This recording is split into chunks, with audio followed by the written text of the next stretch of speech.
بسم اللہ الرحمن الرحیم۔ آپ ان سے کہیے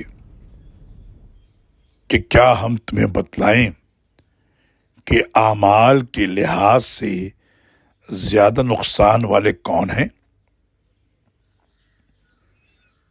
یہ وہ لوگ ہیں جنہوں نے اپنی کوششیں دنیا کی زندگی کے لیے کھپا دیں، پھر سمجھ بیٹھے ہیں کہ وہ اچھے کام کر رہے ہیں۔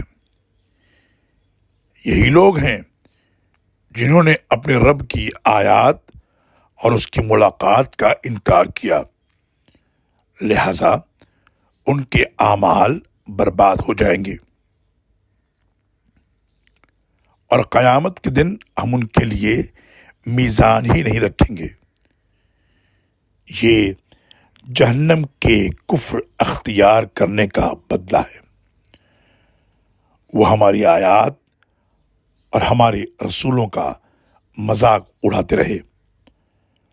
البتہ جو لوگ ایمان لائے اور نیک عمل کرتے رہے، ان کی ضیافت فردوس کے باغات سے ہوگی، جن میں وہ ہمیشہ رہیں گے اور کسی اور جگہ منتقل ہونا پسند نہ کریں گے۔ کہہ دیجئے کہ اگر میرے رب کی باتیں لکھنے کے لیے سمندر سیاہی بن جائیں تو میرے رب کی باتیں ختم ہونے سے پہلے سمندر ختم ہو جائے گا، خواہ اتنی اور سیاہی لائی جائے۔ کہیے میں تمہیں جیسا انسان ہوں، میری طرف وحی کی جاتی ہے کہ تمہارا اللہ صرف ایک ہی اللہ ہے، لہذا جو اپنے رب سے ملاقات کا امیدوار ہے وہ نیک عمل کرے اور اپنے رب کی عبادت میں کسی کو شریک نہ کرے۔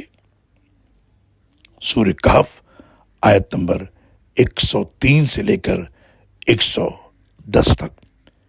یہاں پر سورہ کہف ختم ہوتی ہے۔ اللہ